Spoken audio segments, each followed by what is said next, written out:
Before you take that first step on your next adventure, stop. The trail you choose can make or break your hike, literally. From life-threatening weather to unexpected challenges, these 5 questions that we're going through today could be the difference between a perfect day in nature and a serious disaster. Stick around because missing this video, well, it could cost you more than just your next trip. Hi everyone, Mauser here, and if you're new, then welcome to the channel, and if you're coming back, then welcome back. Now, I've been hiking for over 30 years, both here in Tasmania and all around the world. I've guided countless people through the rugged overland track here in Tasmania. Now, as a father of 4, I love passing my passion for adventure on to the next generation. And today, I'm going to share with you 5 key questions you should probably be asking yourself before choosing your next hike. I'm listening. These aren't just for beginners, but hopefully even seasoned hikers could benefit from the insights. Over the years, I have seen the difference that careful planning and preparation can make. And today, I'm excited to share this knowledge with you. Let's dive straight in. So first tip, and this is something I ask myself before every trip, and that is, what is your fitness level? Now, in addition to asking yourself this, you also need to be thinking about another question, and that is, how challenging is the terrain you are heading out on?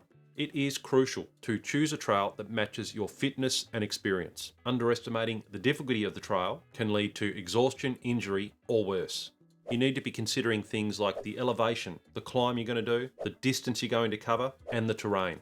And if you are bringing kids along, then make sure the trail is appropriate for their abilities too. And just remember that a trail, while it might seem pretty easy and look pretty good on paper and on a map, it can be much tougher in reality due to the physical demands of hiking. And all too often, especially here in Tasmania and Australia, we see people getting rescued from areas where maybe they shouldn't have gone in the first place. There are certainly many examples of rescues from remote places here where people have entered the area and maybe they have been a bit underprepared. Even here, the overland track and the Western Arthur Range here in Tasmania are 2 examples where I see people heading out to completely underprepared all the time. Even when I head out on a big hike, I'm asking myself in the months in the lead up to the hike, am I fit enough currently for this hike? And if I'm not, then I am making some preparations months in advance. I'm starting to train, I'm carrying a pack everywhere, getting myself physically capable for the walk. It makes such a difference when you are well prepared physically for a walk. It's more enjoyable, it's more fun, and the overall experience is much better. So keep that in mind when you're planning your next walk. Next question you need to ask yourself before planning your next hike is, what gear will you need? Do you have the right equipment for this hike? So the gear can vary significantly depending on the type of walk you're going on. For example, if you're just heading out on a day hike,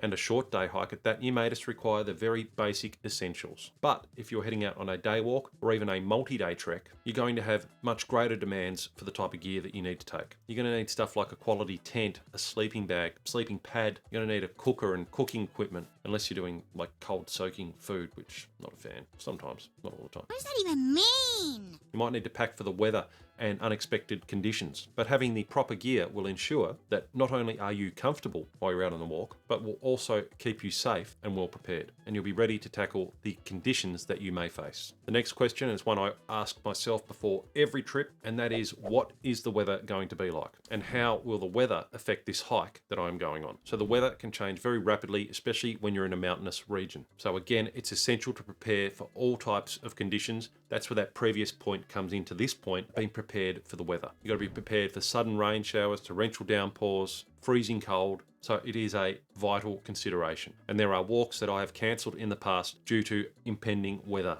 movements. Weather movements? Or potential weather conditions? Actual weather conditions? I've cancelled walks anyway because of the weather. And if you are out there and the weather does get crazy, then carrying things like a GPS and navigation equipment can help if the weather comes in and visibility gets scarce and you're trying to navigate in the mist or the rain. I like to check things like the weather forecast, the weather cloud conditions, what the cloud is going to be like in the area I'm going to, as well as potential rainfall, snow, all that sort of stuff. So it is definitely an important consideration when you're heading out on a hike. Now, another very relevant question to be asking yourself when you're out on the trail, no, it's not when you're out on the trail, when you're heading out on a trail, when you're planning a trip, and that is the trail well marked and maintained? How easy is it to follow the trail you're heading on? Now, while many trails are well marked with clear signage and directions, others can be very tricky to navigate. If you are tackling a more remote or less maintained trail, it is wise to carry a map and a compass and to know how to use them. them, as well as a GPS. And knowing how to use these tools can be a lifesaver if you find yourself lost. And also, trails can also change due to weather conditions or maintenance issues. So it is really good to have the latest information before you set out by looking at places like Parks and Wildlife Service, forestry, places like that